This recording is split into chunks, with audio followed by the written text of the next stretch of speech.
a poder compartir la palabra del Señor y bendecir a nuestro Dios y darle las gracias por las oportunidades que nos da de poder enseñar su palabra, ¿no?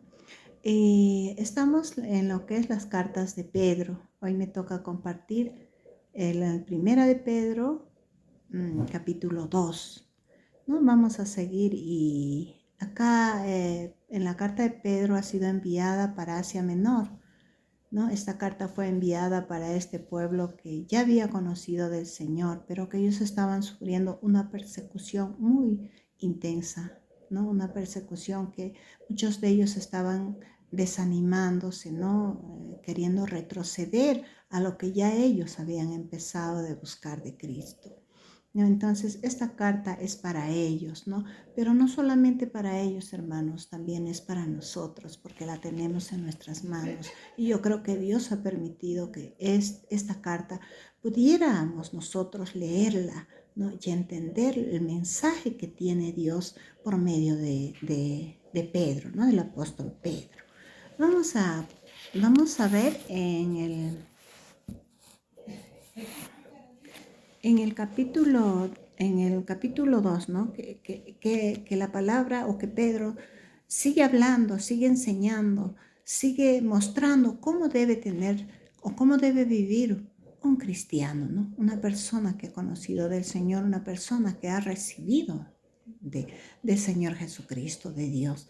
Entonces acá miren, vamos a leer del 1 al 3, dice, ¿no?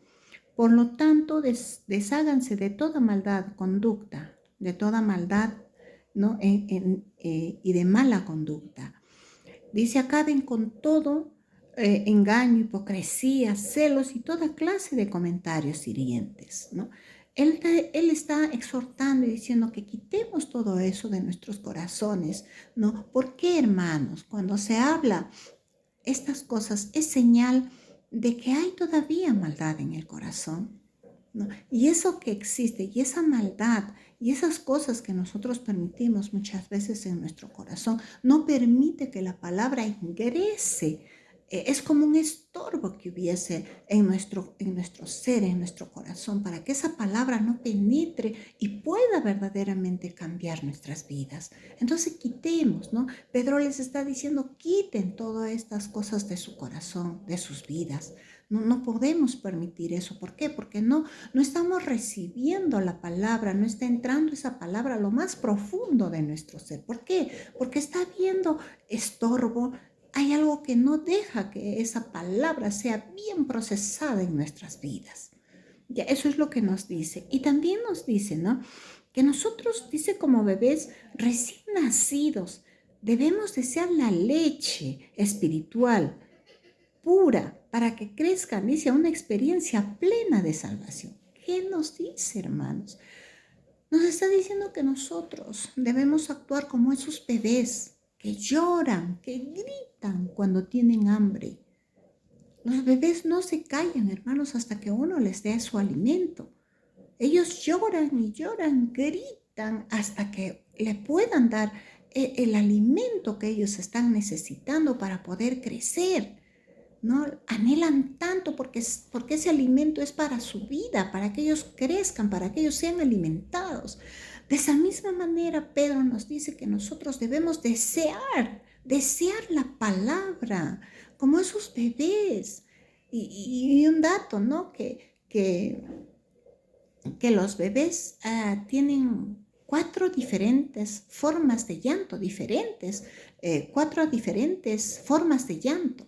Uno porque tienen hambre, otro porque quieren que les cambien el pañal, otro porque están de repente enfermitos, ¿no?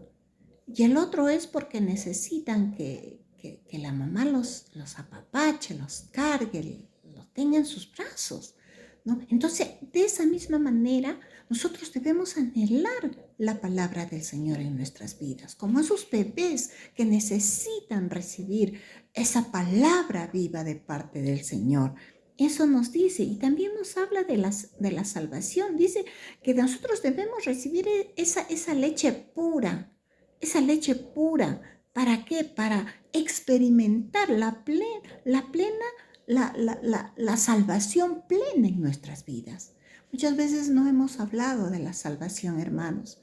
Hemos hablado varias veces de muchas cosas, pero como que de la salvación no la hemos puesto en el real contexto de qué es la salvación. Hermanos, ese es nuestro camino. Eso es lo que nosotros ahora estamos caminando, poder alcanzar y poder llegar a esa salvación que Cristo tiene para nuestras vidas. ¿Y cómo?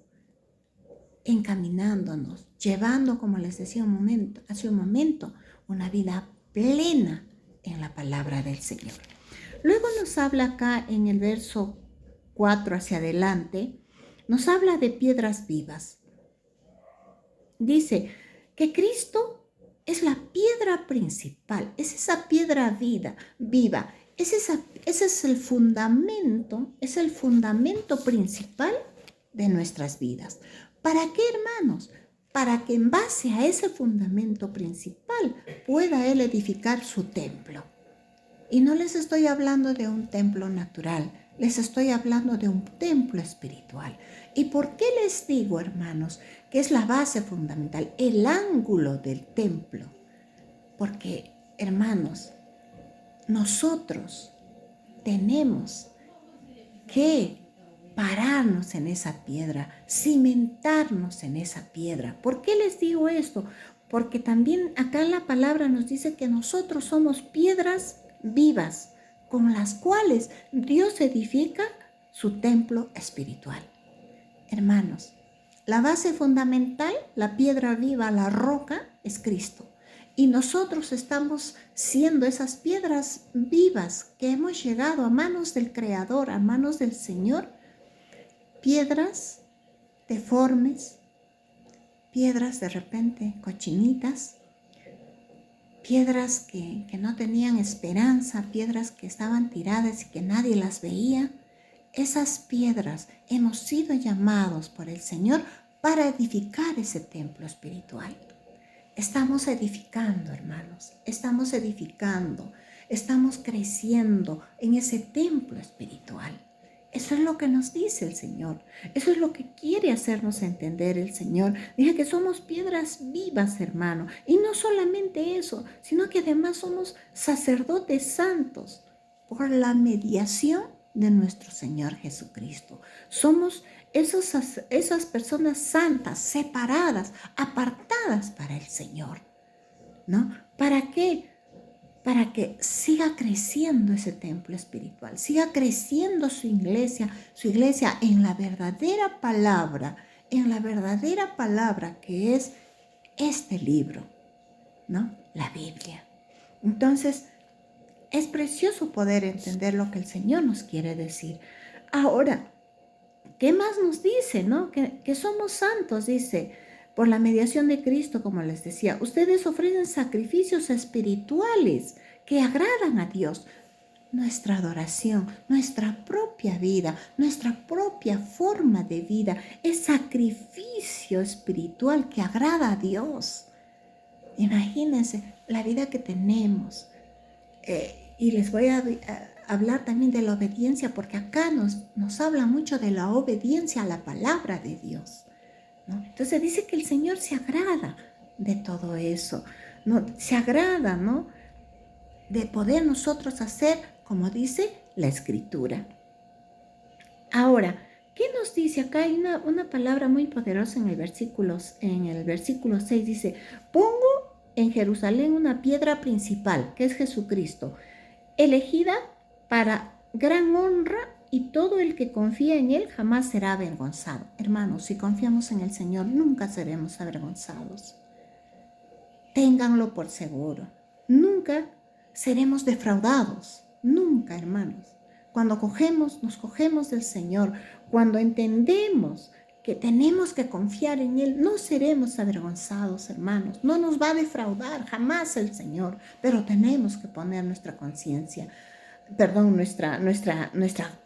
esperanza en Él. Tenemos que poner nuestra confianza en Él. Eso es lo que nos dice, ¿no? Ahora, dice que así como los que confían en Él, reconoceremos, dice, la honra de Dios, ¿no? Pero no será así, dice, para aquellos que lo han rechazado, hermanos, para aquellas personas que han rechazado, ¿no? Y acá nos dice en la palabra, la piedra que los constructores rechazaron, ahora se ha convertido en la piedra principal. Rechaza, hasta ahora rechazan, hasta ahora mucha gente rechaza la palabra de Dios, ¿no? A mí así me han hecho, no me digas nada, no me hables nada cuando cogí la Biblia para poder dar la palabra del Señor. Y me dijeron eso, ¿no? Y además, ¿saben qué dice la palabra? Él es la piedra que hace tropezar a muchos, dice, la roca que los hace caer. Imagínense, aquellos que rechazan, hermanos, el mismo Señor va a hacerlos caer. Para aquellos, dice, porque tropiezan porque no obedecieron la palabra del Señor. Acá la palabra lo dice, hermanos, no es en el versículo 8, dice, tropiezan porque no obedecieron la palabra de Dios y por eso se enfrentan con el destino que les fue preparado. ¿Cuál fue ese destino? El destino que va a tener al final de sus vidas aquí en la tierra, ¿no? Entonces, todo eso nos está hablando el Señor. Pero ustedes no son así, nos dice el Señor en el versículo 9. Así porque son un pueblo elegido, son sacerdotes del Rey, nación santa, posesión exclusiva de Dios. Somos la posesión de Dios, hermanos. Glorioso y bendito sea el Señor. Somos su posesión del Señor. ¿No? La posesión del Señor, exclusiva todavía dice, exclusiva. Luego, ¿qué más nos dice, hermanos? Dios nos ha llamado a salir de la oscuridad y entrar en su luz maravillosa. Antes no teníamos identidad, hermanos. Antes éramos como cualquier persona, como esas piedras que ni llaman la atención y a veces están en tu camino y ¡fan! Les das una patadita para que te dejen caminar. Así éramos, ¿no? Así éramos. No había identidad, no sabíamos quiénes éramos, no sabíamos qué es lo que queríamos, ¿no? Pero ahora somos pueblo de Dios. Antes no recibíamos misericordia, hermanos, ahora hemos recibido la gran y la preciosa misericordia de Dios. Y también nos habla, hermanos, de que nosotros tenemos que ser ejemplo entre nuestros vecinos no creyentes. Así, por más que ellos nos acusen, hermanos, por más que ellos hablen mal de nosotros, no nos verán actuar mal, no nos verán hacer cosas incorrectas, ¿no? Y en su momento ellos también glorificarán a nuestro Señor Jesucristo. Eso es lo que nos dice. Y eso es lo que les decía Pedro al pueblo, ¿no? Tenemos que honrar a nuestras autoridades, tenemos que someternos a nuestras autoridades, ¿no? Ya sea al jefe de Estado, ¿no? De repente estamos viendo que está actuando mal. Hermanos, no está en nuestras manos juzgar, porque acá en la palabra el Señor nos habla de que Él juzga, de que Él tomará en cuenta todo lo que están haciendo mal las personas, todas las equivocaciones y todo lo que han rechazado de parte del Señor, ¿no? Así nos está hablando el Señor. También nos habla de los esclavos, de los trabajadores, ¿no? También nos dice que nos sometamos, que nosotros obedezcamos a nuestros jefes, así nuestros jefes de repente en algún momento nos maltraten. Tenemos que sujetarnos a ellos y obedecer. Y en ese momento que ellos nos maltratan, recordar que Jesucristo pasó todas estas penurias, hermano, sin abrir su boca, sin reclamar, ¿no? Yo sé que ustedes van a decir qué difícil, pero si alcanzamos a conocer mucho más a nuestro Señor Jesucristo y todo lo que Él ha vivido, nos estamos ahora enterando, hermanos, estamos conociéndolo más, vamos a poder alcanzar todo lo que el Señor nos está diciendo, todo lo que el Señor nos está hablando en esta mañana. Nos habla también de que Él nunca, dice, pecó y jamás engañó a nadie. No respondió lo que les decía, ¿no? Cuando lo insultaron, ni lo amenazaban en vengarse cuando sufría, ¿no? Él siguió adelante, ¿no? Por eso dice que dejemos nuestra causa, hermanos, en las manos de Dios. Toda causa que ustedes tengan, todo abuso que ustedes puedan haber recibido o estén recibiendo, no lo sé, de alguna persona o de algún caso judicial, no sé de qué pueda ser, esa causa, déjala en manos del Señor, que Él lo va a hacer, que Él va a ver esa causa y siempre va a juzgar con justicia. Eso es lo que nos dice, ¿no? Y para terminar, hermanos, acá el Señor nos dice, una vez más nos habla, por sus heridas ustedes han sido sanados. Antes eran como ovejas que andaban descarriadas, pero ahora han vuelto a su pastor, al guardián de sus almas. Oh, hermanos, preciosa palabra. Nos recuerda que hemos sido sanados, hermanos, por sus heridas.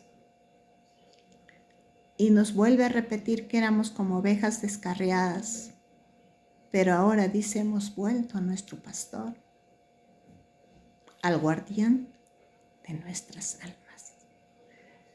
Hermanos, espero que esta palabra que hemos recibido en este día pueda ser de mucha bendición y que podamos, hermanos, obedecer lo que el Señor nos dice, lo que el Señor nos está hablando en este tiempo, ser obedientes. La palabra nos dice que tenemos que ser obedientes, hermanos. Lean, escudriñen la palabra. Escudriñemos esta palabra tan preciosa, hermanos, que viene de Dios, de la boca de Dios. Yo una vez más les animo a que prosigamos adelante, que nada pueda estorbar nuestro camino, que nada pueda quitar lo que Dios tiene para nosotros. Amén, hermanos, que el Señor los bendiga muchísimo en este día y que este día sea de victoria para cada uno de ustedes. Gracias, hermanos.